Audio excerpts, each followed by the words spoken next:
बिस्मिल्लाहिर्रहमानिर्रहीम। नाजरीन अस्सलाम वालेकुम। नाजरीन, जब से नेशनल बजट पेश किया गया है नेशनल असम्बली में, उस वक्त से लेकर आज तक एक ही इशू पे जो है बहस किया जा रहा है, और वो बहस भी ऐसा लग रहा है कि नहीं लग रहा है कि वो कोई एजुकेटेड डिस्कशन है या कोई इन्फॉर्म डिस्कशन है, बल्कि एक जज्बाती डिस्कशन है विदाउट एनी रिसर्च। और हर एक बंदा यही कह रहा है जी कि दिफाई बजट जो है वो ज़्यादा है, तालीम के लिए कम है या बाकी शोबों के लिए कम है। मैं समझता हूँ अगर यही बहस जो है एक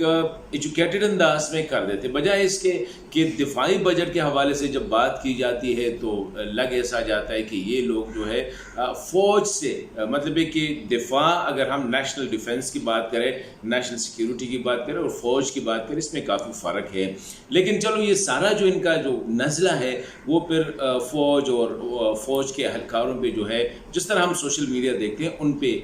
गिरता है। हालांकि हकीकत ये है कि अगर हम देखें तो पाकिस्तान का जो दिफाई बजट है या पर सोल्जर जो अखराजात है वो इंतहाई कम है बाकी ममालिक। इस तरह अमेरिका, वो तो खैर चलो ठीक है, 40-45 तक वो लेके जा रहे, सऊदी अरब को देके, हिंदुस्तान को देके, बल्कि तुर्की को देके, इन सब ममालिक से पाकिस्तान का जो पर सोल्जर जो अखराजात है वो इंतहाई कम है, नंबर 1। नंबर 2, कोई ये नहीं कह रहा है कि जो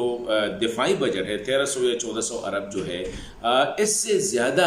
मतलब है कि मोर देन डबल जो है वो लॉस मेकिंग एंटिटीज़, वो इदारे जो हर साल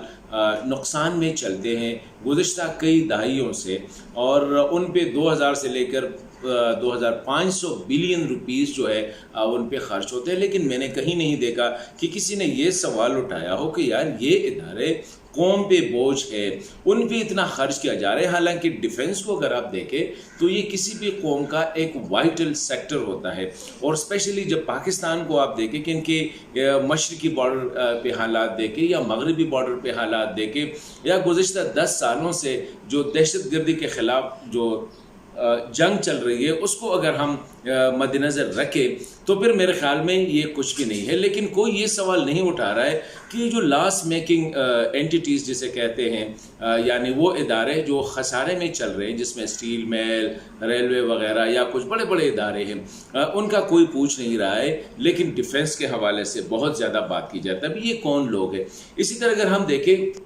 तो कर्ज़ों की अदायगी पे, मतलब है कि triple than the defence budget जो है वो हर साल हम कर्ज़ों की 40+% जो है वो हम जो है कर्ज़ों की अदायगी पे करते हैं, लेकिन किसी ने वो सवाल नहीं उठाया। तो मैं समझता हूँ कि इस किस्म के अगर हमने दिफाई बजट पे डिस्कशन करनी है तो होनी चाहिए। ये नहीं है कि उसको कोई सैक्रोसैंक्ट है क्यों, लेकिन दिफा के हवाले से, नेशनल सिक्योरिटी के हवाले से या डिफेंस के हवाले से जब हम बहस करते हैं तो हमने मारूजी हालात को जो है, ज़मीनी हक़ाइक़ जो है उसको सामने रखना होगा। न पाकिस्तान बांग्लादेश है, न पाकिस्तान जो है कोई और तरह, पाकिस्तान एक न्यूक्लियर मुल्क है। पाकिस्तान 2 ऐसे ममालिक के दरमियान वाक़ई, उसका मगरबी बॉर्डर भी डिस्टर्ब है। इस तरह अगर हम देखें मशरकी बॉर्डर जो है गुज़िश्ता 7 दहाइयों से डिस्टर्ब है, नंबर। और एक और अहम बात जो है वो ये है कि डिफेंस में तो इतना वावेला किया जा रहा है, लेकिन साथ साथ अगर हम देखें गुज़िश्ता 3-4 महीने से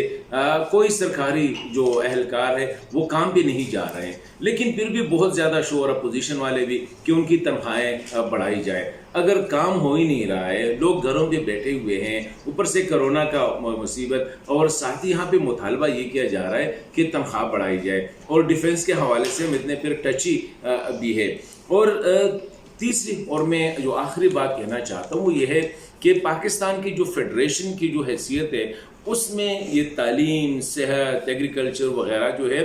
ये सारे सूबाई सब्जेक्ट्स है। मरकज़ के साथ जो बुनियादी तौर पर 3 सब्जेक्ट्स जो है वो मरकज़ के साथ है, उसमें इम्पॉर्टेंट जो है वो डिफेंस है, कम्युनिकेशन है, और करेंसी या फाइनेंस जो है ये मरकज़ के साथ, और फॉरेन अफेयर्स जो है। तो अभी अगर मरकज़ ने जो एलोकेशन करनी है तो ज़ाहिरी बात है उन सेक्टर्स को करनी होगी जो मरकज़ की जिम्मेदारी है, बाकी सूबों ने उन सेक्टर को करनी होगी जो सूबों की जिम्मेदारी होगी। तो आज मैं इस वीडियो के ज़रिए ये कहना चाह रहा था कि अगर हमने डिस्कस भी करना है तो बजाय इसके कि अल्फाज के हेर फेर, जज्बाती अंदाज में या किसी स्पेसिफिक इदारे को अपनी विम्स के लिए टारगेट करके ना, بلکہ قومی مفاد میں زمینی حقائق کو سامنے رکھ کے اور پاکستان کا جو انتظامی یا آئینی ڈھانچہ ہے اس کو سامنے رکھ کے اسے بحث کی جائے تو that will be much better.